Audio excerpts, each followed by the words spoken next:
Bonjour à tous, j'espère que vous nous entendez bien. Donc, on est très heureux d'accueillir ce matin Éric Monet, qui est directeur d'études à l'EHESS et professeur à l'École d'économie de Paris. Donc, Éric est un spécialiste reconnu d'histoire économique et un fin connaisseur des politiques monétaires. Et on a la chance qu'il va nous présenter ce matin les grandes lignes de son dernier ouvrage, qui pose des questions vraiment très actuelles sur le rôle des banques centrales dans un contexte où leurs prérogatives ne cessent de se développer. La thèse centrale de l'ouvrage, c'est que ces banques centrales ne peuvent être pensées et comprises aujourd'hui, en tout cas leur rôle, indépendamment de l'État-providence. Il écrit qu'il faut les penser, ces banques centrales, comme un pilier de l'État-providence. Il va également nous parler des questions démocratiques soulevées par ces compétences accrues des banques centrales. En effet, les banques centrales ont joué ces dernières années un rôle très important dans de nombreux domaines et ils ont brisé de nombreux tabous depuis 2008. Et à l'avenir, elles devraient jouer un rôle important, que ce soit en matière de transition écologique ou pour la gestion des dettes publiques.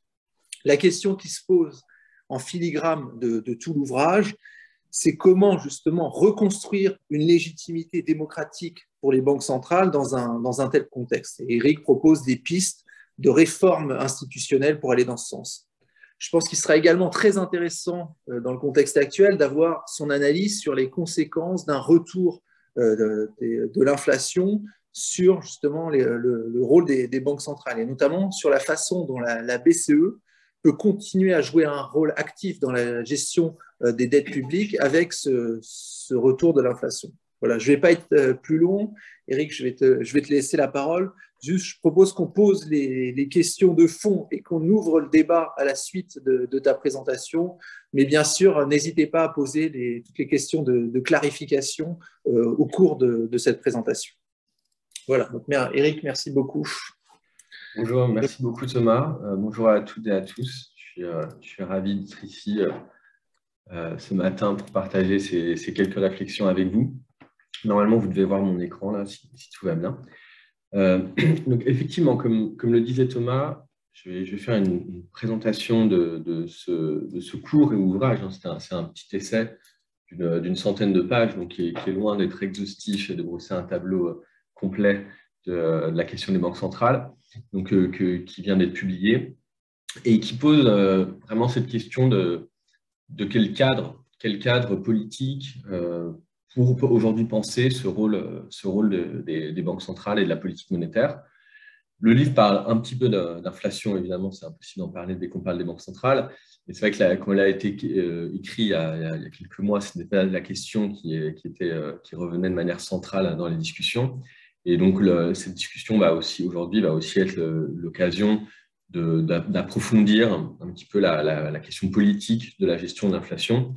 Je ne parlerai pas tant aujourd'hui des questions des sources de l'inflation. Je pense que ça, vous êtes familier avec ces grands débats. Est-ce que c'est des questions d'offres, de demande?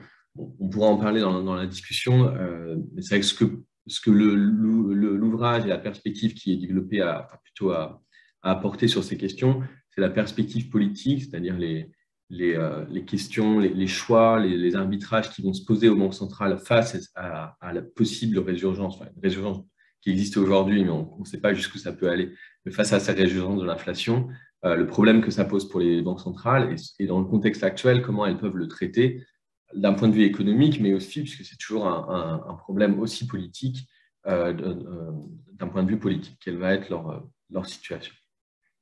Donc, ce petit livre avait deux buts. Le premier, c'était de faire une présentation la plus facilement accessible des politiques des banques centrales et le changement de ces politiques depuis en gros la crise de 2008-2009. Il y a eu énormément de changements qui ont des conséquences majeures et c'est vrai qu'il me semblait qu'il manquait une présentation qui puisse être accessible, peut-être pas au plus grand nombre, mais en tout cas à de nombreuses personnes qui s'intéressent à ces sujets sans toujours avoir la possibilité de saisir l'ensemble des mutations récentes. Le deuxième point, mais ce qui est totalement lié, c'est de fournir un cadre de pensée pour analyser cette situation qui est particulière. Vous connaissez sans doute ces graphiques, mais je les remets ici, qui montrent que la situation actuelle ne peut pas dire qu'elle soit totalement sans précédent, mais en tout cas, elle est relativement exceptionnelle. Vous avez à gauche le bilan des banques centrales, de quelques grandes banques centrales aujourd'hui en pourcentage du PIB, et à droite, la part de la dette publique détenue par les banques centrales.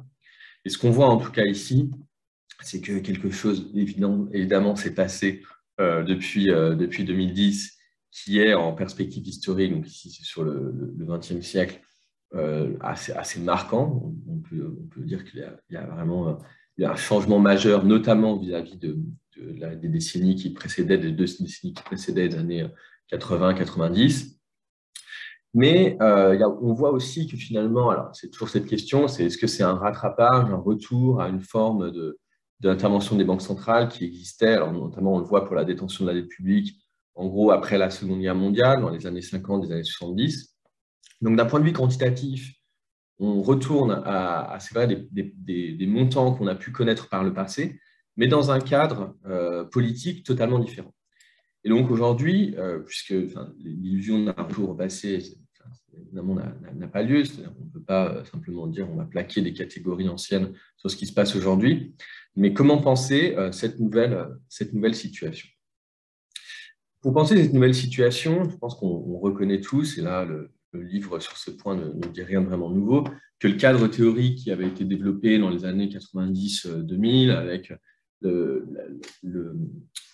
où on centrait la question sur la règle politique monétaire, notamment les règles de taux d'intérêt, et aujourd'hui plus vraiment pertinent pour penser non seulement la mise en œuvre de la politique monétaire, c'est-à-dire vraiment les instruments précis que les banques centrales doivent utiliser, mais aussi surtout leur cadre politique, c'est-à-dire quelles sont les conséquences politiques de leurs décisions pour l'ensemble de la société, mais aussi des autres politiques publiques.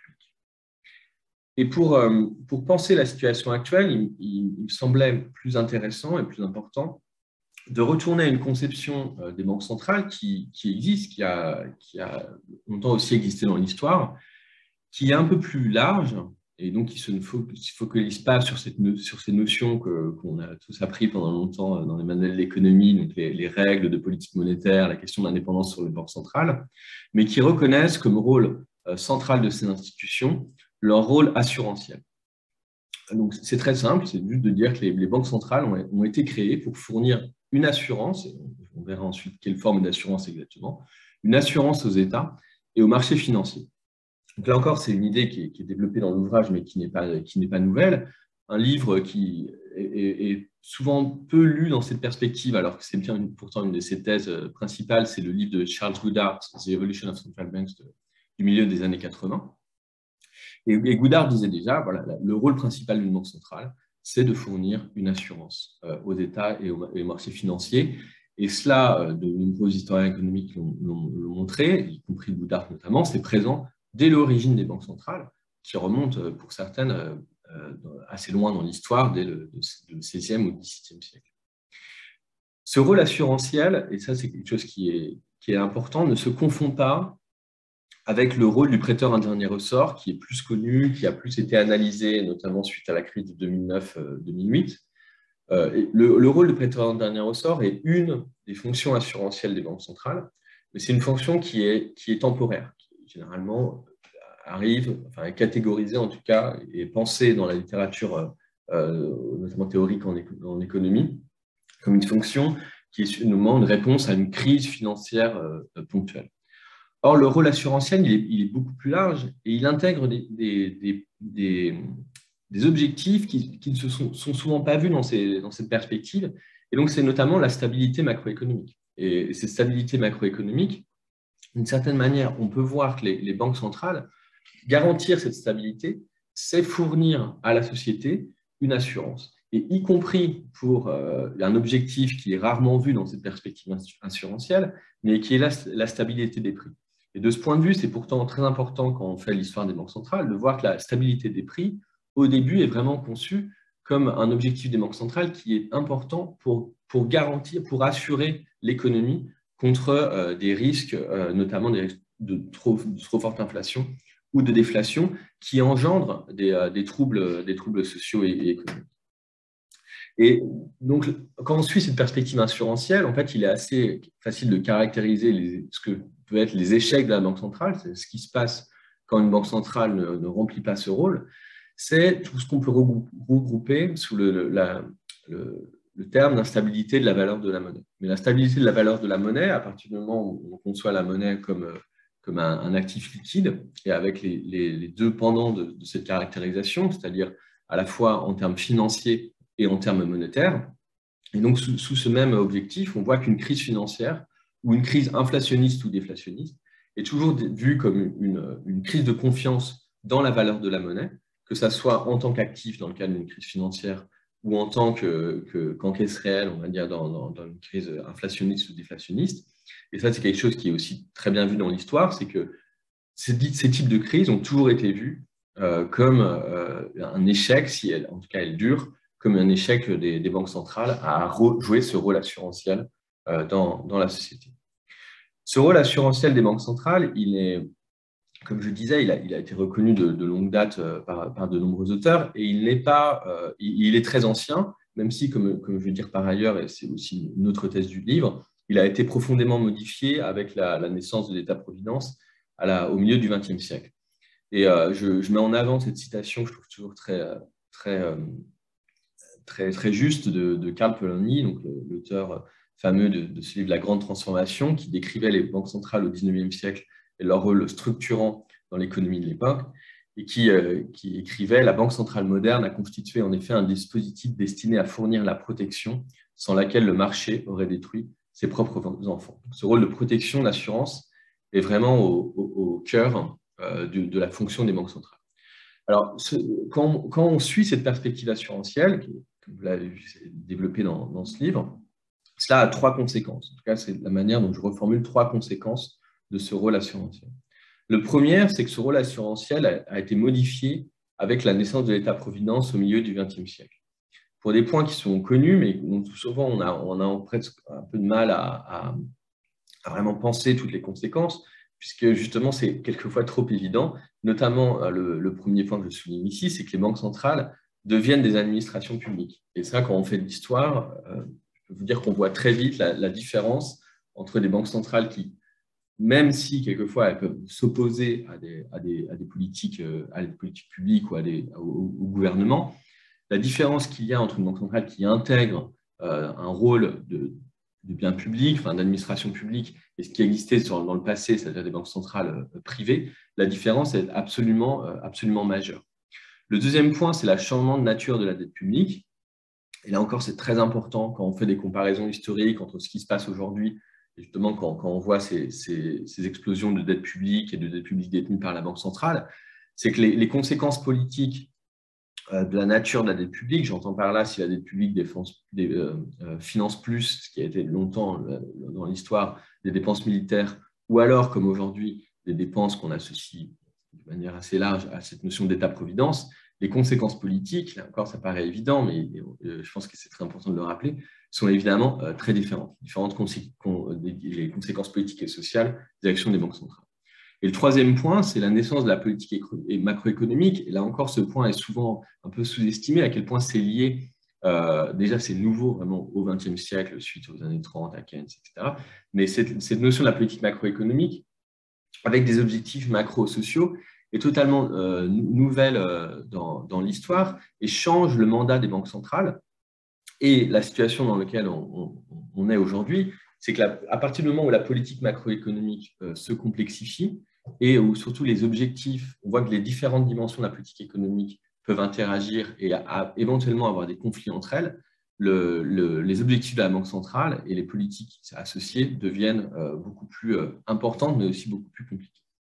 Le deuxième point, c'est que sur ce rôle assurantiel, c'est que le rôle assurantiel des banques centrales n'est pas omniscient. Il n'a jamais été omniscient. C'est-à-dire qu'on pourrait dire, puisque les banques centrales fournissent cette assurance à la société, elles pourraient tout faire, tout financer. Exactement. Et ce n'est pas le cas. Et là, c'est encore très important de lire l'histoire, comme on voit vraiment, en fonction évidemment, l'histoire diffère selon les pays, mais on voit une trajectoire qui va isoler des fonctions des banques centrales par rapport à d'autres. Et donc, on construit une complémentarité institutionnelle qui existe encore aujourd'hui sur beaucoup de points, notamment avec d'autres instruments très importants de l'État, et d'intervention financière de l'État dans l'économie, qui sont le Trésor et les banques publiques d'investissement. Ça, c'est notamment ce qui se passe au XIXe siècle. Le livre le rappelle en partie, mais il y a une grande littérature là-dessus. C'est une grande question qui va se poser aux États, c'est dans quelle mesure la Banque centrale doit se concentrer sur les liquidités à court terme, et on doit créer des institutions sœurs, qui sont vraiment pensées au début comme des institutions sœurs des banques centrales, des institutions jumelles, on va dire, qui sont des banques publiques d'investissement, qui vont être le bras armé de l'État, non pas dans la gestion de la liquidité, mais dans l'investissement de long terme. Et bon, là, je n'ai pas le temps de revenir sur toute cette histoire, mais il y a toute une doctrine qui va se développer et qui est importante pour penser notamment aujourd'hui les questions de transition écologique, de pourquoi il est important de bien séparer ces deux institutions, même s'il faut évidemment reconnaître quelquefois leur complémentarité. Le troisième point, qui est très très important d'un point de vue politique, que soulignait déjà notamment Goudart dans son ouvrage, c'est que le rôle assurantiel des banques centrales, comme toute question d'assurance, évidemment, crée une forme d'aléa moral. Donc c'est vrai à la fois vis-à-vis de l'État et à la fois vis-à-vis des marchés financiers. Et donc à partir du moment où on adopte cette perspective, ce qui devient intéressant et ce qui devient surtout primordial dès qu'on parle de politique monétaire, ce sont les termes du contrat et les contreparties qui sont demandés aux acteurs avec qui la Banque centrale traite directement ou indirectement, c'est-à-dire le secteur financier et les États. Et donc, quelles contreparties ces acteurs, donc le marché financier et l'État, doivent avoir par rapport au rôle assurantiel que joue la Banque centrale. Et cette notion de contrepartie, je pense qu'on y revient aujourd'hui, elle est très, très importante. Et à mon avis, c'est ce qui me semble le plus pertinent, c'est de voir comment cette question, la question principale qui se joue aujourd'hui, c'est quelles sont les limites du rôle des banques centrales et qu'est-ce qu'on peut demander aux États et aux marchés financiers en échange du soutien que leur apportent ces institutions.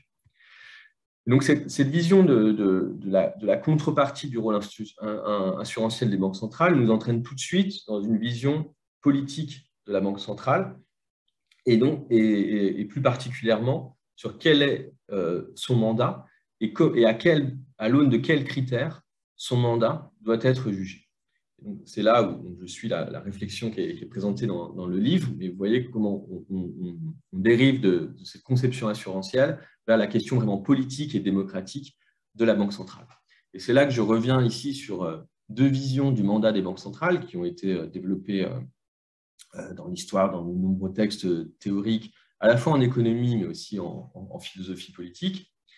La première, donc, qui sera celle qu'in fine je critique, mais qui est toujours très importante, c'est une vision qu'on appelle généralement la vision de la délégation, ou cette conception du rôle de la Banque centrale par la règle.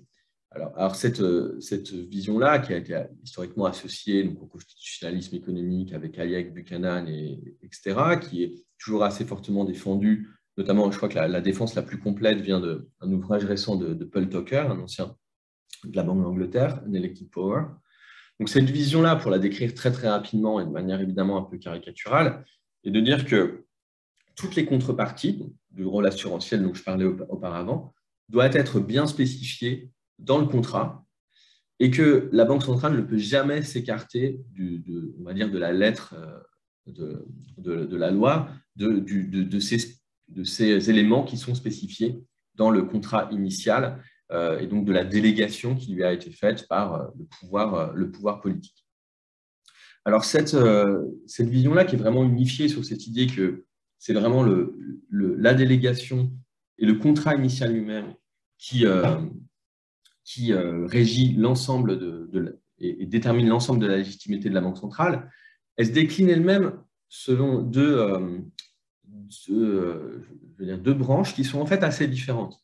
La première qui en fait nous est plus familière aujourd'hui, puisque je pense que c'est celle qui s'est imposée à la fois dans la pratique des banques centrales et dans la théorie économique autour des années 90, c'est celle qui avait plutôt été initiée par Milton Friedman, c'est celle d'une règle.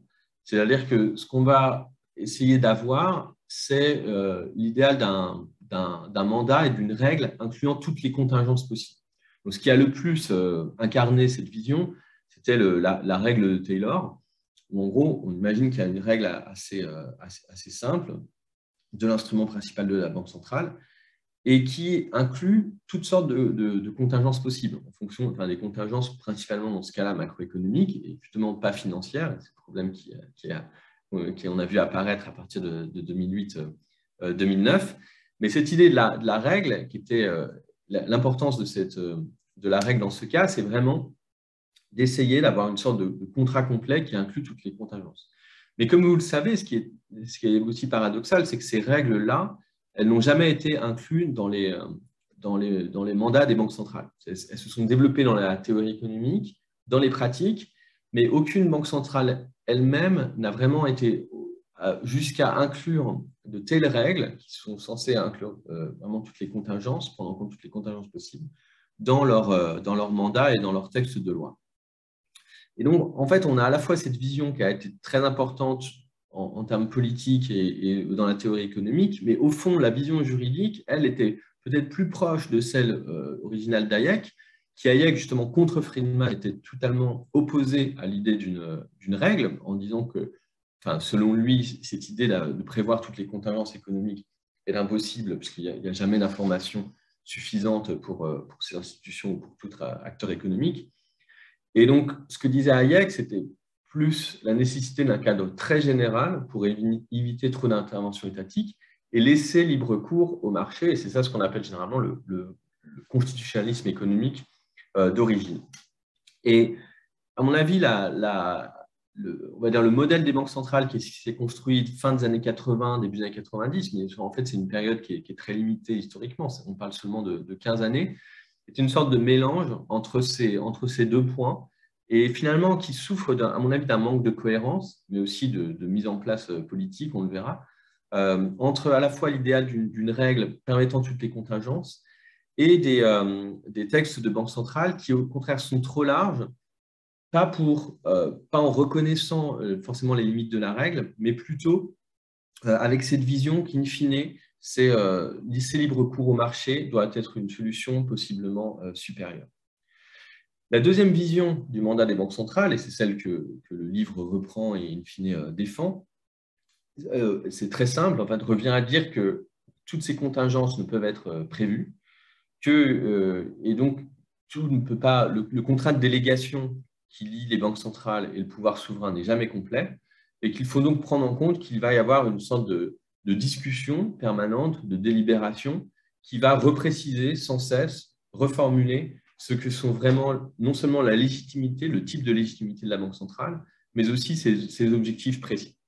Donc c'est une tradition qui est très forte en philosophie, qui en fait, a ses racines à la fois chez Habermas, chez Rawls notamment, même si évidemment il y a beaucoup de différences entre ces auteurs, qui est repris aujourd'hui, alors à la fois par Pierre-Rosan Vallon, qui d'une certaine manière, ce livre prolonge beaucoup de ses réflexions, parce qu'il parlait déjà du rôle des banques centrales, mais de manière très succincte, et d'autres auteurs, dont vous avez peut-être lu certains textes, comme Jan van Kloster ou Léa Denis, qui reprennent cette notion de justifier aujourd'hui la légitimité de l'indépendance des banques centrales, mais dans un cadre non plus de délégation et de constitutionnalisme économique que j'ai décrit précédemment, mais plutôt d'une délibération et de réflexivité. Donc l'idée ici est assez simple également, c'est de dire que la légitimité démocratique ne peut seulement dépendre du mandat lui-même, puisque ce mandat est toujours incomplet, c'est toujours un contrat incomplet, pour reprendre la théorie économique. Et en plus, la démocratie ne repose de toute manière pas seulement sur les élections, mais sur des pratiques, ce qui est par exemple les thèses fortes que défend Rosan Vallon. Et lui utilise trois concepts que je reprends dans l'ouvrage, c'est que ce qui garantit in fine la légitimité d'une institution démocratique, ça va être l'impartialité, la réflexivité et la proximité. Je m'attarde plus ici sur la notion de réflexivité. La question de la réflexivité, c'est de montrer que toute décision d'une institution, et en particulier des institutions non élues comme les banques centrales, doit toujours pouvoir prouver que la décision a été prise en tenant compte de l'équilibre des points de vue, de toutes les solutions, donc les contingences sont rien possible, mais les possibilités politiques, et notamment les arbitrages qui sont faits entre des différentes conséquences sur les différents différentes variables économiques et que ce soit les inégalités, les marchés actifs, etc.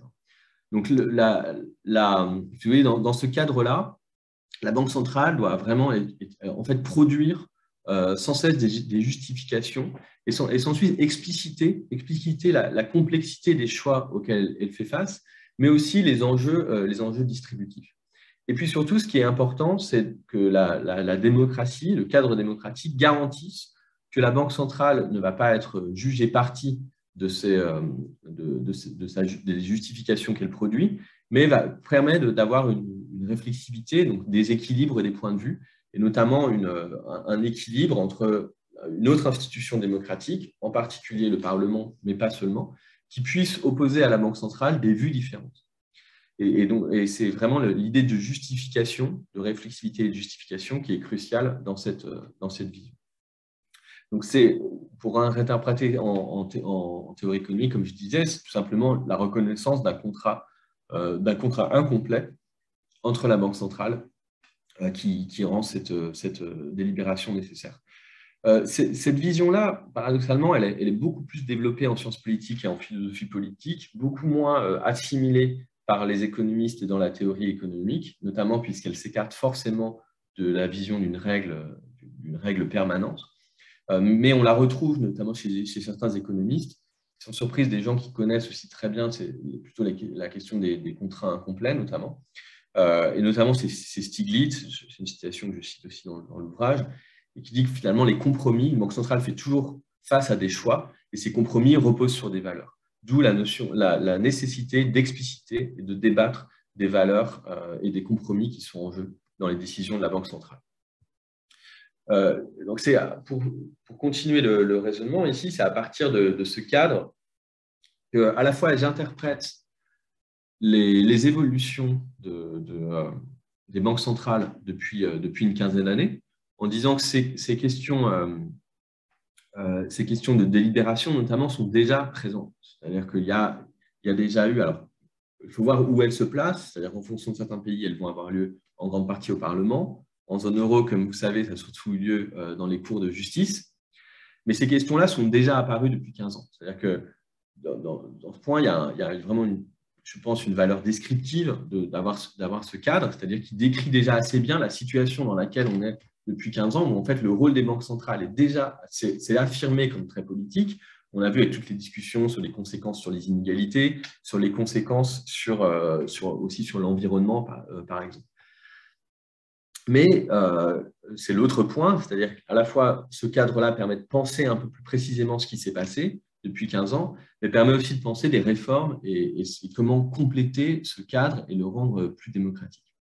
Un point avant de passer aux propositions qui sont faites dans l'ouvrage, c'est qu'à partir du moment où on reconnaît donc, cette vision assurantielle des banques centrales, les conséquences qu'elle a sur les institutions, ce qui émerge, c'est nécessairement que les modèles des banques centrales vont être assez divergents d'un pays à l'autre en fonction des équilibres politiques, de la structure du système financier et des institutions politiques de chaque pays. Et ça, c'est quelque chose que le modèle de délégation, notamment le modèle de règles, tend à minorer. Et c'est aussi ce que la théorie économique vraiment la minorer dans les années 90-2000, avec cette idée, finalement, quel que soit le pays, en gros, les pays pouvaient adopter une règle assez forte. Et ce qu'on a vu depuis 2008, 2009, c'est au contraire un renforcement de la diversité institutionnelle des banques centrales, même si pour la plupart d'entre elles, et notamment la plupart des grandes banques centrales, in fine, leurs politiques sont allées dans le même sens, évidemment, une politique très accommodante, etc. Mais en fait, la reconnaissance du rôle et des enjeux politiques de banque centrale qui s'est imposée à nous, pour ainsi dire, depuis 2008, a aussi renforcé les diversités institutionnelles. Et cela, je pense, est en fait quelque chose de normal. Dans ce point de vue-là, on retourne à des choses qui existaient auparavant dans l'histoire. C'est qu'à partir du moment où la reconnaissance, l'enjeu politique est reconnu, il y a forcément des diversités institutionnelles puisque les banques centrales s'intègrent à des cadres institutionnels extrêmement différents. Donc, on peut voir ça aujourd'hui, par exemple, sur la grande différence qui existe dans le cadre institutionnel, les décisions, notamment récentes pendant le Covid, qui ont été prises selon les pays. Alors, on pourrait aussi comparer avec le Japon, la Suisse, pour parler des banques centrales indépendantes. Si on veut parler, d'ailleurs, si vous voulez en parler dans la discussion, ça peut être très intéressant, mais alors des cas très différents, par exemple en Chine, où là, évidemment, puisque la question de la légitimité démocratique de la Banque centrale ne se pose pas, j'en parle pas ici, mais je pense que la comparaison est très importante et on pourra y revenir. Mais si on se situe dans le cadre de sociétés démocratiques avec des banques centrales indépendantes, on voit ici des divergences très fortes de modèles. Le meilleur exemple de ça, c'est la question des prêts garantis par l'État, où en Europe, on voit que ça a été des décisions uniquement faites par les ministres des Finances et avec un soutien de la politique monétaire par l'achat de dette publique. Mais il n'y a eu aucune coordination claire entre ces deux institutions. Aux États-Unis ou en Angleterre, où il y a une intégration beaucoup plus forte des trésors et des banques centrales, pour des raisons à la fois historiques et juridiques, qui existaient dans les textes depuis longtemps, mais que les événements macroéconomiques récents ont radicalisé, cette intégration et cette coordination entre les deux ont été beaucoup plus fortes.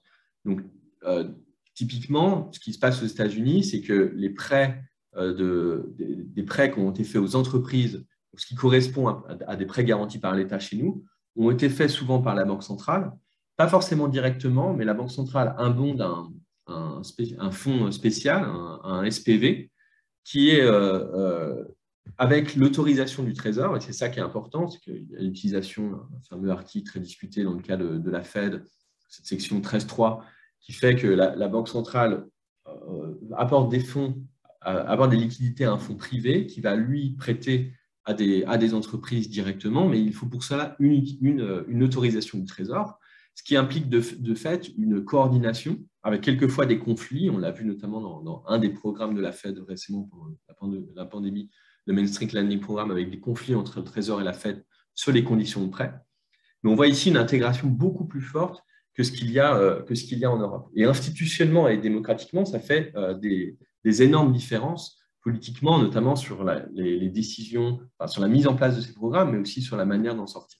L'autre exemple qui est souvent pris, mais qui est particulièrement symboliquement qui est fort, c'est que je rappelle toujours qu'en Angleterre, par exemple, le quantitative easing est géré par la Banque centrale, mais au nom d'un fonds indépendant de la Banque centrale, qui s'appelle Asset Purchase Facility, et qui est abondé par le Trésor, c'est-à-dire que c'est in fine le Trésor directement qui est responsable des pertes engendrées par l'achat de sa propre dette publique.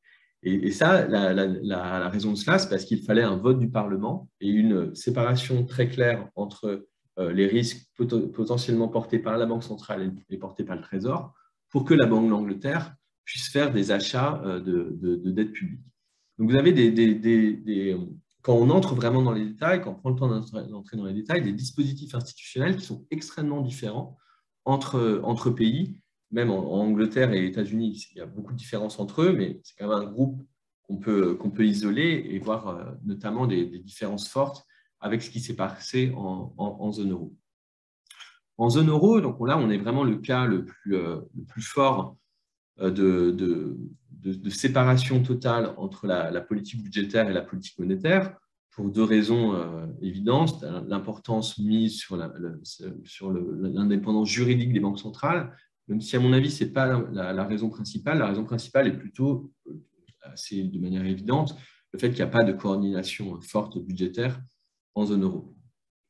Et on se retrouve dans un paradoxe très important, c'est que l'achat de dette publique qui s'est fait depuis 2008, mais encore plus radicalisé pendant la pandémie, se fait sans droit de regard du Parlement, sans limite du Parlement, ce qui est historiquement, enfin, quand on connaît l'histoire des banques centrales, ce qui est vraiment très paradoxal, c'est-à-dire que dans l'histoire, quand il n'y avait pas l'indépendance, c'est-à-dire au sens de les prêts de la Banque centrale à l'État sur le marché primaire étaient permis, mais ces prêts-là étaient toujours contrôlés par le Parlement. C'est-à-dire quand les premiers graphes que je vous ai montrés auparavant, si on se situe dans les années 50-60, où on voit des financements de la dette publique par la Banque centrale importantes, tous ces prêts-là sont contrôlés par le Parlement. Ce n'était pas le fait d'avoir des prêts directs ne voulait pas dire que la Banque centrale ou le Trésor faisait absolument ce qu'ils voulaient. Et il y avait des oppositions qui pouvaient quelquefois être fortes entre le Parlement et les gouvernements sur le prêt de la Banque centrale. Et aujourd'hui, c'est ce qui est vraiment paradoxal, c'est que l'indépendance des banques centrales a finalement abouti au fait qu'il y a le plus grand rachat de dette publique par les banques centrales dans l'histoire, en dehors de tout cadre parlementaire. La deuxième question qui est propre à la zone euro, c'est l'interprétation de ce qu'on appelle maintenant aujourd'hui l'objectif secondaire de la Banque centrale européenne, qui est défini dans les traités européens. Donc, comme vous le savez, le traité européen donne comme objectif à la Banque centrale sans préjudice à la stabilité des prix, la Banque centrale européenne doit soutenir les politiques générales de l'Union. Et ces politiques générales de l'Union, elles sont développées dans un autre article, et donc elles sont extrêmement générales et extrêmement larges. Et donc ça inclut le développement durable de l'Europe, fondé sur la croissance économique équilibrée, la stabilité des prix, donc qui revient quand même, l'économie sociale de marché, qui tend au plein emploi, au progrès social, à un niveau élevé de protection et d'amélioration de la qualité de l'environnement. Cet article-là avait été, je ne sais pas s'il avait été oublié, mais en tout cas très très peu débattu pendant les 10 premières années du fonctionnement de la zone euro.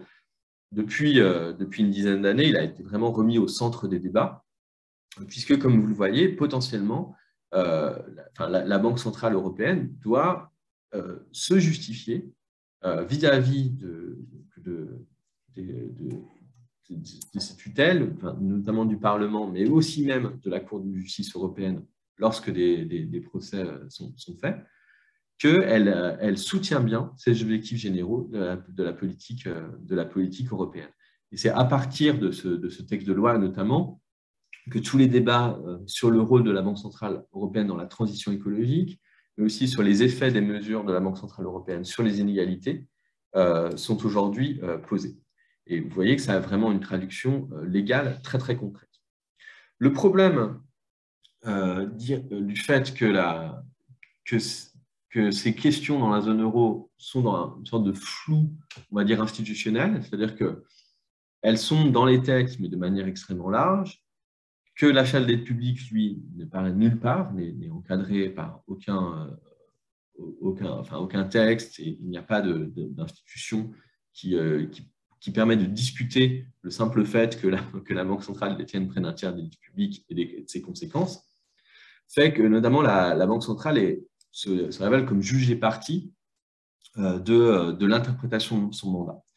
Et le gros problème que ça pose ici, c'est que on voit en Europe qu'à part quelques dialogues avec le Parlement, mais qui ont en fait très très peu de conséquences, c'est la BCE elle-même qui donne son interprétation de son mandat. Et puis si ça n'est pas jugé par une partie de la population comme, on va dire, comme légitime, ça passe directement à la Cour de justice, dans les cours de justice nationales ou à la Cour de justice européenne.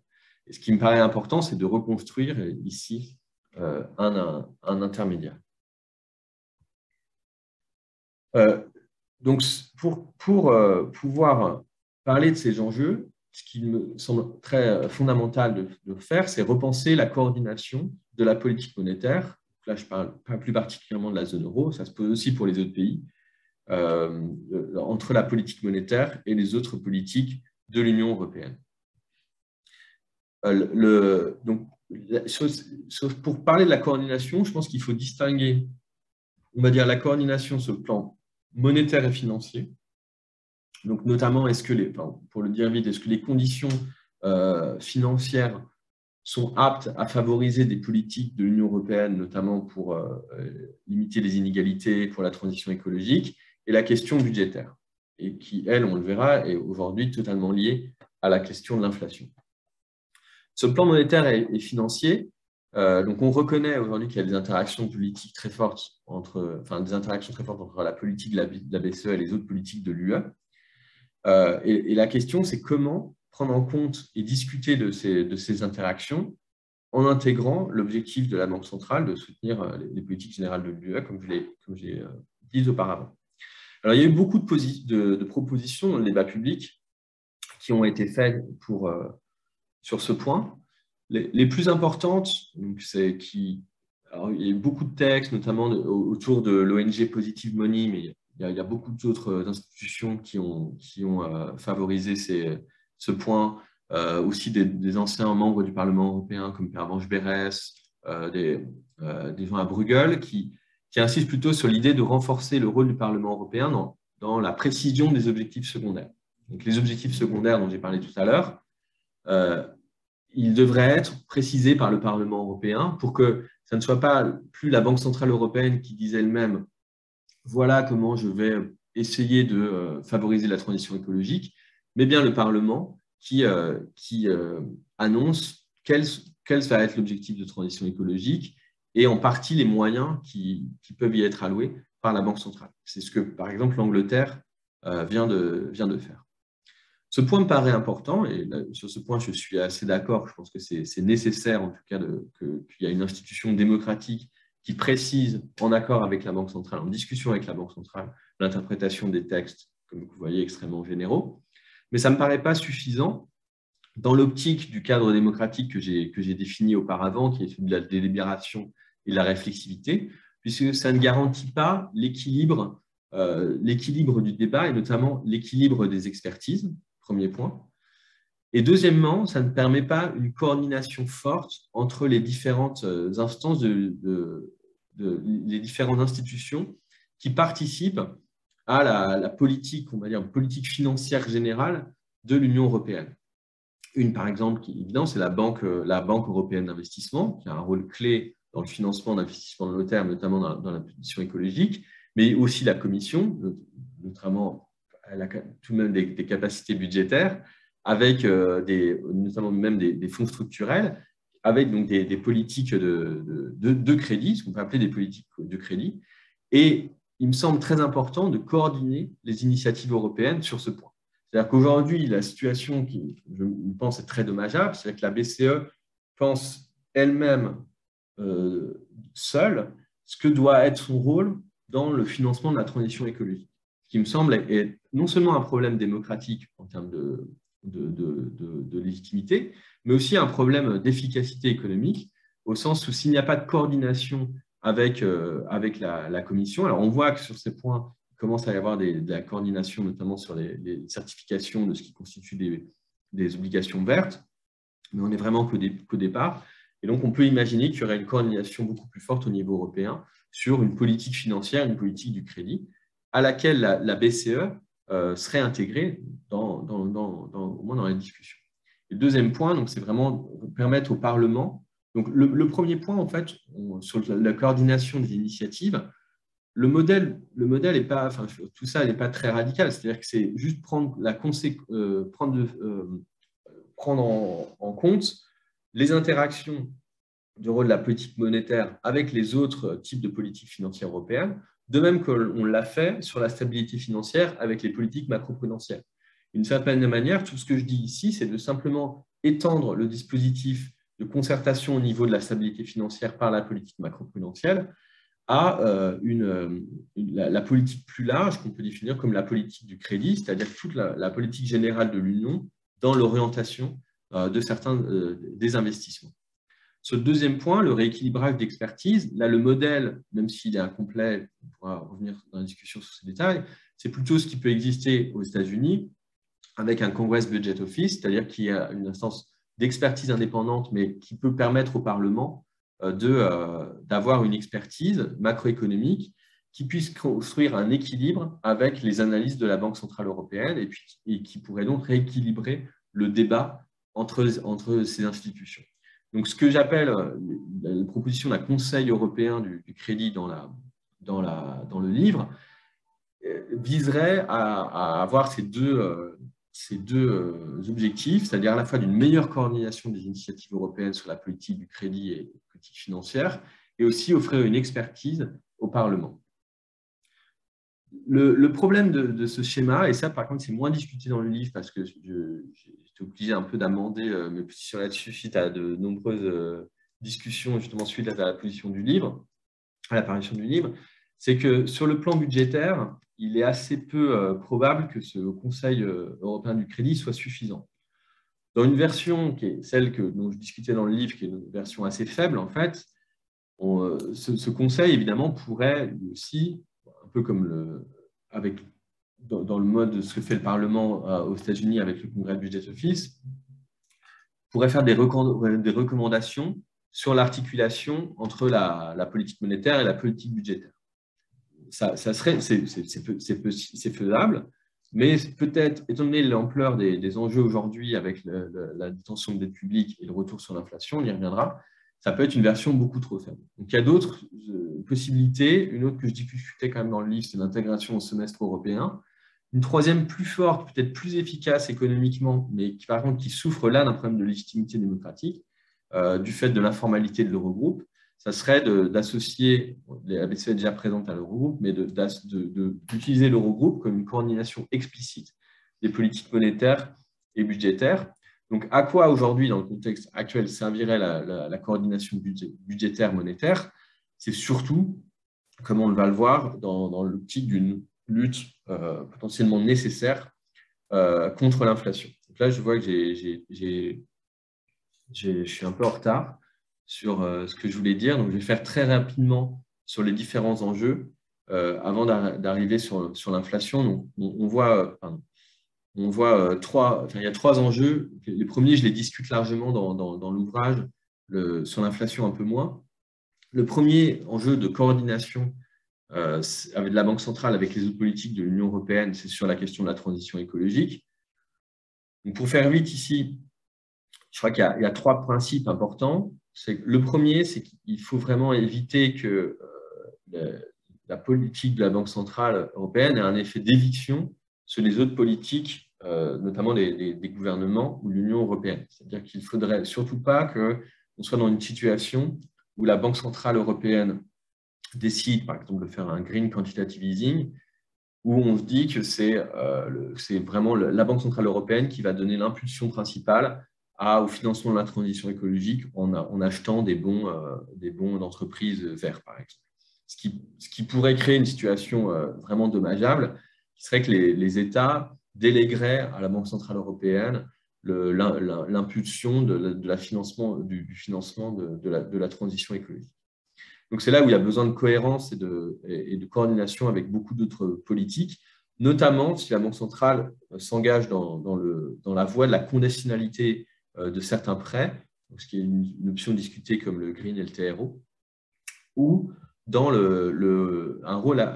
assumer un rôle assurantiel par la participation à une bad bank, donc là encore un special purpose véhicule, dont le but, ce serait de liquider certains actifs bruns, comme on dit, ou des actifs échoués pour faciliter la transition écologique. Sur le modèle de ce qui a été fait, alors plutôt aux États-Unis ou dans d'autres pays comme la Suisse, pour liquider et sauver des banques. Ce qui peut être une prolongation, enfin, une manière d'assumer un rôle assurantiel de la Banque centrale. Il y a de nombreux exemples dans l'histoire, donc ce n'est pas quelque chose à écarter, même si pour l'instant ça suscite beaucoup d'opposition. Mais alors pour faire ça, il faut vraiment un cadre, une coordination et un cadre démocratique très très fort pour éviter tous les problèmes d'aléa moral qu'on peut évidemment associer à ce genre de pratique. Le deuxième point, l'enjeu qui est également crucial aujourd'hui, c'est celui de la monnaie digitale de banque centrale. Je passe ici très vite, on peut y revenir dans la discussion. Il y a trois choix aujourd'hui possibles, que ce soit des comptes à la banque centrale, plutôt une monnaie de banque centrale qui prenne la forme de jetons, ou alors qu'ils soient intermédiés par les banques. Il n'y aurait pas de changement pour les consommateurs, mais les banques déposeraient l'équivalent à la banque centrale.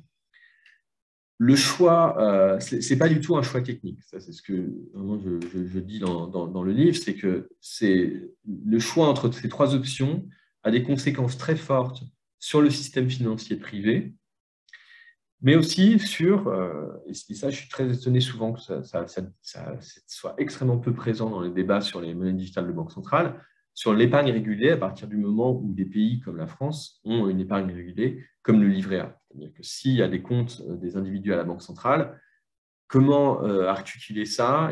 Quelles vont être les conséquences pour l'épargne liquide régulée par excellence que soit le livret A? Même si ces comptes sont limités, on peut penser qu'une partie quand même de l'épargne régulée ira à la Banque centrale plutôt que dans des livrets aujourd'hui collectés, régulés par l'État. ce qui pose d'emblée le choix de l'actif que la Banque centrale mettra en contrepartie des monnaies digitales. Donc, sur tous ces points, on voit bien que l'idée que la monnaie digitale de Banque centrale serait juste une solution technique de remplacement du billet qui pourrait être laissée au choix de la Banque centrale est totalement illusoire et on ne pourra pas faire l'économie de discussions démocratiques larges qui impliquent les gouvernements et les parlements sur ces points. Le dernier point, j'y arrive, sur la question de l'inflation. Je suis assez en retard, donc je vais faire très vite, mais je crois que la question aujourd'hui, elle est très simple. C'est il y a de l'inflation, de résurgence de l'inflation qui s'avère, contrairement à ce qui a été pensé au début, mais de plus en plus pérenne et qui touche pas seulement les biens énergétiques. Donc la situation, évidemment, est là aussi très différente aux États-Unis, d'en Europe. Les banques centrales font face à ce trade-off, cet arbitrage entre éviter trop d'inflation et potentiellement, s'il y a un durcissement de la politique monétaire, avoir des conséquences néfastes sur le prix de la dette publique, et voire même à une crise de la dette publique pour certains pays. Donc c'est un enjeu qui est très, très compliqué. Je pense qu'il ne faut pas sous-estimer la complexité du problème politique auquel vont faire face les banques centrales dans les mois à venir. Si la situation inflationniste ne se règle pas par d'autres moyens. Il y a deux solutions radicalement opposées, on peut dire. Il y a soit d'isoler, on va dire, la dette publique par différentes manières pour introduire une forme de conditionnalité à la détention de dette publique de la Banque centrale. Ou l'autre manière, c'est de combattre l'inflation en faisant un traitement préférentiel de la dette publique, notamment au nom de la stabilité financière, qui peut se faire à travers divers instruments. Je ne rentre pas ici dans tous les détails, mais l'idée, ce serait d'isoler, d'éviter que l'augmentation des taux ait un impact sur la dette publique. C'est des instruments qui ont été utilisés par le passé, c'est faisable pour la Banque centrale. Ces deux solutions polaires, je pense évidemment un peu plus pour la deuxième, mais même ces deux positions polaires, à mon avis, ne sont pas pleinement soutenables. Et je pense, désolé d'avoir une voix centriste ici, mais on ne peut pas éviter une position médiane sur ces positions et qui ne peut passer que par une coordination forte entre la politique budgétaire et monétaire, qui évite une forme de conditionnalité trop stricte sur ces points, dont la conséquence, à mon avis, très, très dommageable serait au contraire de rendre les trajectoires de dette publique, les anticipations sur ces trajectoires peu soutenables, parce s'il y a des conditionnalités trop fortes, en fait, il y aura aussi, ça pourrait créer autant d'une crise de dette publique qu'une augmentation directe du taux d'intérêt de la Banque centrale. Sur l'inflation, le seul point que je veux dire, mais on peut revenir là-dessus sur la discussion, parce que je suis en retard, mais si on fait la comparaison avec des autres périodes de forte inflation qu'on a connues dans l'histoire récemment, et en particulier les années 70, qui est la comparaison la plus naturelle, puisque c'est le cas d'inflation élevée qu'on ait connu qui ne soit pas directement liée à une guerre, ce que Delon appelait la seule inflation en temps de paix. Il y avait quand même des conflits, notamment au Vietnam à cette période, mais en tout cas, ce n'était pas la conséquence directe d'une guerre comme à la fin des guerres mondiales. Donc, ces périodes d'inflation créent toujours des conflits sociaux. Là, on le voit en ce moment, mais ça, toute personne qui a regardé l'histoire ne sera pas surpris par ce point. L'autre point à avoir en tête, c'est que s'il y a une politique monétaire des inflationnistes, cela a toujours un coût budgétaire. Et c'est là où il est important de prendre ça en compte, puisque la question aujourd'hui qui est majeure, c'est dans quelle mesure il peut y avoir une politique désinflationniste avec un coût budgétaire, étant donné l'importance des dettes publiques aujourd'hui et toutes les discussions qui arrivent sur les conditionnalités dont on a parlé. Donc la difficulté principale de la situation actuelle, si je la résume un peu en comparaison justement historique, c'est que comme dans les années 70, c'est-à-dire comme dans une inflation en temps de paix, on a une faible acceptabilité sociale de l'inflation, c'est-à-dire que dès qu'on voit, comme on voit aujourd'hui, dès que ça augmente au-dessus de 5%, ça fait trop porter le poids sur une partie de la population. Donc, on ne peut pas faire comme, c'est pas comme une situation d'après-guerre où il peut y avoir 30 ou 40% d'inflation pour liquider de la dette publique. C'est totalement inacceptable socialement du fait qu'on n'est pas dans une situation sociale d'après-guerre. Mais le contexte macroéconomique, lui, du fait de l'importance des mesures budgétaires prises pendant la crise du Covid, ressemble à une situation d'après-guerre avec une forte dette publique et puis même des chocs d'offres et des rationnements dans certains secteurs. Donc, c'est là à la fois où c'est intéressant de comparer avec les années 70 et où on voit que la situation est en fait très différente dans les années 70, et notamment sur le fait que, contrairement aux années 70, il y a la dette publique aujourd'hui détenue par les banques centrales est beaucoup plus importante. Dans les années 70 viennent après, en gros, 20 années de décroissance de la dette publique détenue par les banques centrales suite à la guerre. Et aujourd'hui, on est dans une situation totalement inverse. L'autre grande différence avec les années 70, c'est la question de la libéralisation financière. Et on oublie cela souvent, qu'une solution qui a été conçue face à l'inflation dans les années 70, ce n'était pas seulement la hausse des taux d'intérêt, mais la libéralisation financière qui était liée avec la construction de marchés et d'augmentation du taux d'intérêt réel, solution qui aujourd'hui ne fait plus sens dans la situation actuelle. Donc on reviendra à la discussion, je vais parler trop longtemps. En conclusion, donc, ce que ce petit livre essayait de faire, c'est de réhabiliter une vision, une perspective générale sur le rôle politique des banques centrales à travers cette perspective de rôle assurantiel de la Banque centrale, ce qui implique toujours une lecture flexible du mandat et des adaptations du mode opératoire, mais aussi la question des contreparties qui revient nécessairement et qui est toujours revenu dans l'histoire et qui revient nécessairement comme point majeur face à ce rôle assurantiel.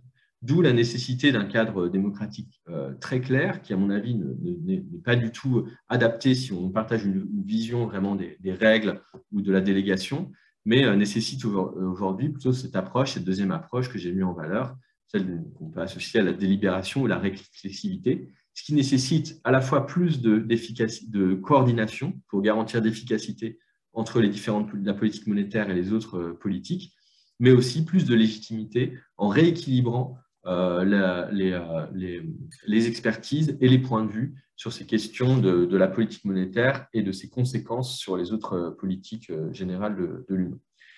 Et vous l'avez vu, je pense qu'aujourd'hui, la zone euro est particulièrement mal armée, désolé de finir sur cette note un peu noire, pour assumer cette coordination aujourd'hui nécessaire. Voilà. Merci beaucoup. D'avoir été trop long. Merci beaucoup, Eric, pour cette présentation passionnante. Alors, il faudrait plusieurs heures pour discuter de l'ensemble des points. On a malheureusement moins d'une vingtaine de minutes. Alors, je vais tout de suite prendre les questions. Si vous voulez poser par oral vos questions, c'est peut-être plus facile et plus dynamique. Et sinon, je vais moi-même poser. Alors, une première question qu'on peut se poser, c'est un peu sur l'aspect démocratique. Tu as parlé de transition écologique, tu as évoqué un certain nombre de points. Et la question que je me pose, c'est où s'arrête dans ce cadre le mandat des banques centrales. Tu as cité que la BCE est censée contribuer aux objectifs de l'UE. Mais quand on regarde ces objectifs de l'UE, et notamment ceux qui sont définis à l'article 3 du traité de l'Union européenne, tu vois que tu as la paix, la sécurité, le bien-être des peuples, le progrès social, l'élimination de la pauvreté, le progrès scientifique, l'environnement, la croissance, la justice, la lutte contre les discriminations, la diversité culturelle. Enfin, tu as vraiment une liste à l'après-vert. Et donc, si la Banque centrale doit s'auto-saisir de chacun de ces objectifs, est-ce qu'il n'y a pas un certain danger pour la démocratie qu'une autorité un peu technocratique qui ne soit pas élue puisse choisir justement qu'elle va s'autosaisir sur la justice, sur la lutte contre la pauvreté, sur l'environnement, même si chacun de ces objectifs, évidemment, est fondamental. Et puis, tu as évoqué aussi les objectifs secondaires, c'est-à-dire l'environnement, enfin, tel que l'environnement, le bien-être, la croissance, et comment on arrive à concilier ces différents objectifs. Est-ce qu'il ne faut pas une délibération politique pour décider est-ce que, par exemple, c'est plus important la croissance que l'environnement ou réciproquement. Voilà. Je réponds maintenant ou alors je prends oui, alors on peut prendre, sinon comme on a peu de temps, on peut prendre en effet. Il y a une question de Fabien Trépied. Oui, bonjour, merci beaucoup pour cette présentation. C'était vraiment très intéressant, je vais être très rapide. Ma première question, c'est sur les politiques macro-prudentielles. Je trouve que c'est un point très important parce qu'après la crise de 2008, il y a eu la mise en place de l'union bancaire et il y a eu un transfert de souveraineté très important des États à la BCE sur tout ce qui est supervision et résolution bancaire. Et là-dessus, je trouve que c'est vraiment un point important et j'aimerais avoir votre point de vue sur deux points. Le premier, c'est le côté démocratique. Est-ce que ce transfert s'est fait de manière démocratique, puisque c'est cité un peu comme exemple dans votre présentation sur ce qu'on pourrait faire pour l'environnement, mais est-ce que pour les questions macro-prudentielles, il y a vraiment eu un débat démocratique sur la pertinence de ce transfert de souveraineté, etc. Le deuxième point, c'est autant effectivement, on a toute la littérature sur l'indépendance de la politique monétaire. Est-ce qu'on a aussi autant de matériel pour justifier cette indépendance et supranationalité des questions macro-prudentielles qui concernent la survie des banques nationales avec des perspectives d'emploi, etc. Donc ça, c'est sur le macro-prudentiel. Je rajoute une deuxième rapide question sur la proposition du Conseil national du crédit. Est-ce que les institutions existantes, Conseil, Commission, Parlement, ne sont pas déjà suffisantes pour qu'elles soient étendues dans un pouvoir plutôt que d'ajouter un nouvel organisme? Donc, merci encore pour la présentation. Merci beaucoup pour ces questions.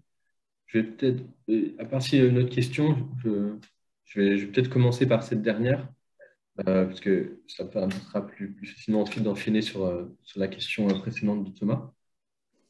Alors, sur le macro-prudentiel, effectivement, c'est très important parce qu'une partie des questions que je discute dans le livre se sont déjà posées en fait, sur cette question de la stabilité financière et donc ce qui a mené à l'établissement des politiques macro-prudentielles, c'est-à-dire la question de la légitimité des banques centrales et surtout la question de l'articulation de leur politique avec d'autres institutions, avec les politiques d'autres institutions.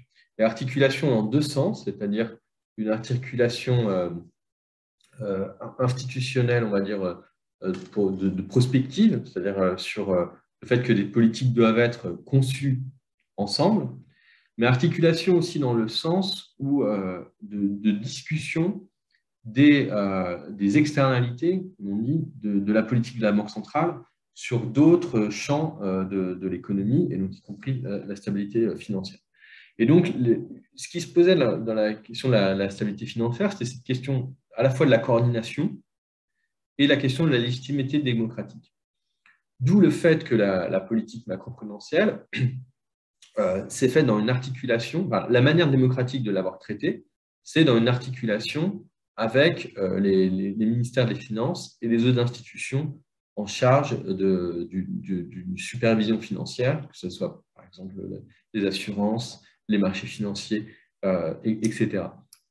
Donc sur ce point, c'est là où je pars de la politique macroprudentielle parce qu'il me semblait que le débat a déjà été posé d'une certaine manière assez bien posée et on voit qu'on a déjà été sur des nouvelles formes institutionnelles.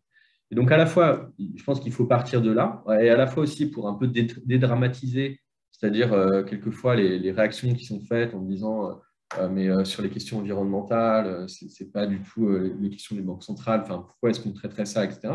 Mais là-dessus, je pense que le parallèle avec ce qui s'est fait pour la stabilité financière est important. Le problème, c'est qu'on a parlé que de stabilité financière, mais pas de politique générale de financement, alors qu'en fait, les conséquences de l'action de la Banque centrale sur les politiques le financement de l'Union vers les questions énergétiques, mais pas seulement, sont aussi importantes que sur la stabilité financière.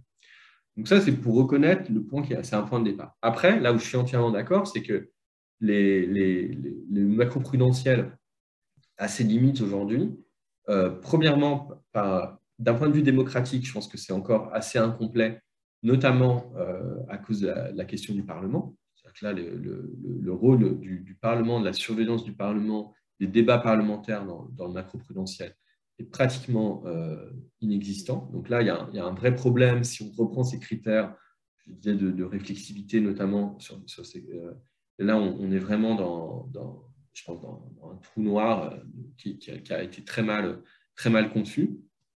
Et deuxièmement, là, c'est plus une question d'efficacité au niveau européen, c'est que ça a été vraiment traité uniquement au niveau intergouvernemental, c'est le Conseil européen du risque systémique, qui fait que, en fait, je pense on a une politique qui est beaucoup trop lourde pour vraiment fonctionner à un niveau coordonné européen. Donc, je pense que le côté intergouvernemental sur le macro-prudentiel, on voit que ça a mené à quelque chose de technocratiquement beaucoup trop lourd d'un point de vue bureaucratique et de pas assez flexible et performant.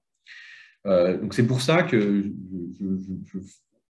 je fais le point de quelque chose de plus vraiment européen, avec le problème, dont il faudra discuter, il faudra continuer la discussion longtemps, mais c'est de l'implication aussi des banques centrales nationales à ce schéma général dont je parle au niveau européen. Alors après, pourquoi rajouter quelque chose par rapport à la Commission? Je pense que c'est vraiment vis-à-vis pour le Parlement. Parce que aujourd'hui, sur la BCE, l'instance de contrôle de pendant démocratique, c'est le Parlement.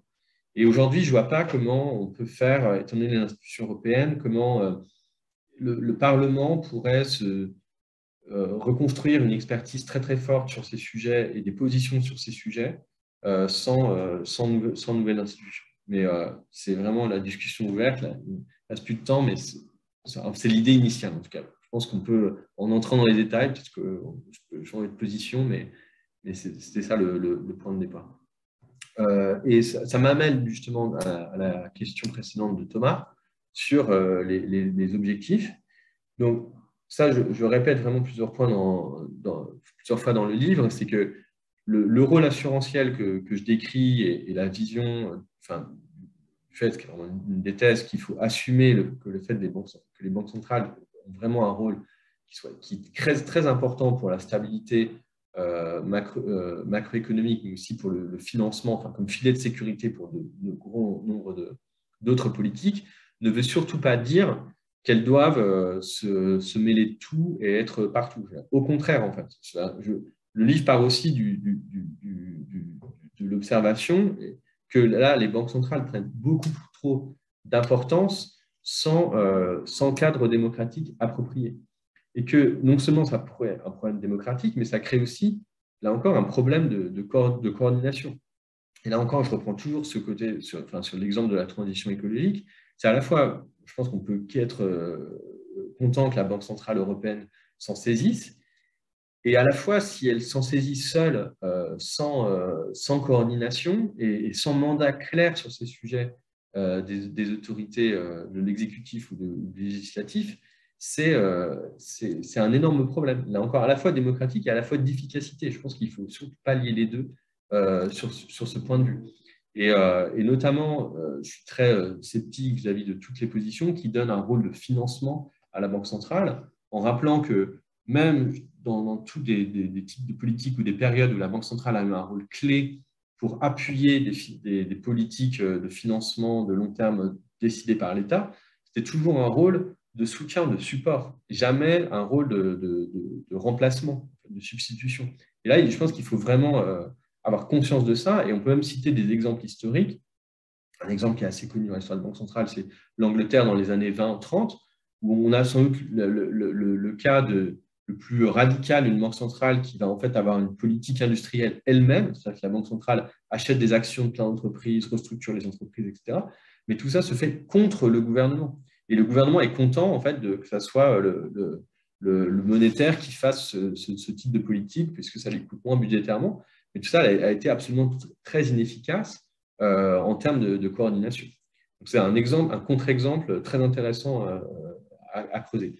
D'où l'idée qu'effectivement, il faut donner des priorités sur là où la Banque centrale doit pouvoir se coordonner et défendre certains types de politiques, quitte évidemment à en exclure un grand nombre. Et là, il faudrait justement, de manière assez précise, là je suis d'accord avec toutes les propositions qui vont dans ce sens, que le Parlement précise en fait les interactions que la Banque centrale européenne a avec tel type ou tel autre tel ou tel objectif défini dans les politiques générales de l'Union européenne. Et c'est ça qui manque aujourd'hui. Et c'est ce vide. Et ce vide, en fait, il faut comprendre pourquoi il existe. Et c'est là où faire un peu d'histoire joue. C'est-à-dire qu'il faut à la fois comprendre pourquoi, même pour une banque centrale indépendante, en fait, apparaissait dans les traités cette idée qu'il fallait absolument soutenir les politiques générales de l'Union. Et ça, on ne comprend pas si on ne comprend pas que même avec la révolution, le tournant néolibéral des années 80, les banques centrales restent des administrations publiques en soutien à une forme d'intervention macroéconomique de l'État. Sinon, évidemment, il n'y aurait pas ces points dans les traités de la Banque centrale européenne. Et on ne comprend pas non plus, si on ne comprend pas la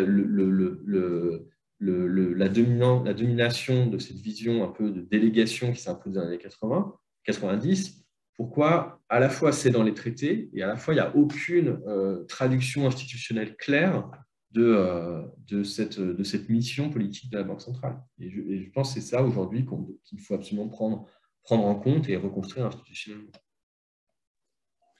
Merci beaucoup. Est-ce qu'on a le temps pour une ou deux dernières questions?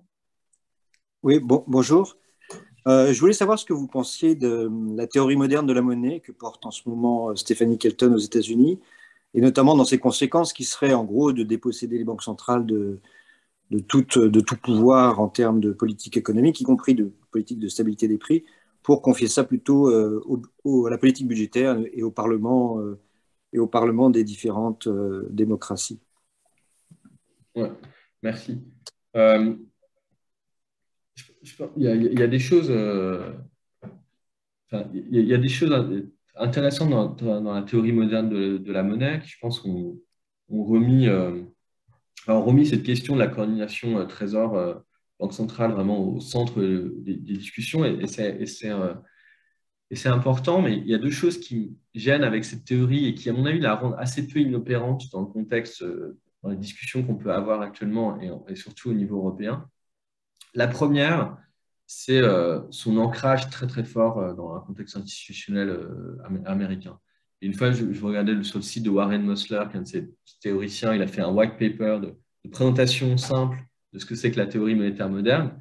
Et dans sa présentation simple, il le dit lui-même, c'est fait pour penser les relations entre le Trésor américain et la Fed. Et dans ce cas, institutionnellement, on voit que ça peut avoir un sens, puisque on va revenir pour des raisons, mais c'est beaucoup plus intégré. Les deux sont beaucoup plus intégrés dans le cas américain. On l'a vu pendant la crise de Covid. Donc ça, c'est le premier point. C'est-à-dire qu'au niveau européen, je pense que c'est un contexte institutionnel qui est tellement, tellement différent qu'on a même du mal à voir comment elle peut être mise en place, par quoi elle peut se traduire. Le deuxième point, où là c'est un désaccord plus de fond vraiment avec cette théorie, c'est dans le lien qui est fait entre Trésor et Banque centrale, on se demande où est le système financier. Et ça, c'est, si vous voulez, l'assimilation totale de Banque centrale et du Trésor, c'est quelque chose qui a existé dans l'histoire quand il n'y avait pas de Banque centrale, en fait, d'une certaine manière. Et la Banque centrale, son rôle, ce n'est pas seulement de créer de la monnaie pour financer le budgétaire, c'est un rôle de centralité du système financier, donc de stabilisation du système financier. Alors, je sais qu'il y a eu des évolutions théoriques de la théorie monétaire moderne pour intégrer un peu plus les systèmes financiers, mais moi, j'ai du mal à voir comment on peut tenir les deux. Comment est-ce qu'on peut tenir une intégration totale au Trésor et un rôle de stabilisation du marché financier? Parce que c'est des fonctions qui sont assez différentes. Et on voit actuellement que en fait, l'achat de dette publique a aussi un rôle de stabilisation financière. Et en fait, cette disparition de la Banque centrale au profit du Trésor, pour moi, crée un énorme risque en termes de gestion de la stabilité financière. Quelle institution va faire ça? Et voilà, j'ai ce point de vue-là, je vois mal, en fait, là encore, comment concrètement on peut avoir un dispositif institutionnel qui permette de répondre ce à quoi aussi une banque centrale sert, qui est une stabilisation du système financier. Bon, malheureusement, le temps est imparti. Merci beaucoup, Eric, pour cette présentation passionnante. Je vous invite tous à lire et à acheter le livre d'Eric qui développe encore plus de façon intéressante toutes ces problématiques et toutes ces questions. Alors, pour le club du CEPI, il y a une réunion la semaine prochaine sur des thématiques qui sont assez liées, notamment sur l'inflation, le CES, sur zone euro, les enjeux cruciaux des mois à venir. Donc, je vous invite aussi à y participer. Voilà, merci beaucoup à tous d'avoir participé aujourd'hui à cette réunion et merci en particulier à toi, Eric, pour cette présentation passionnante.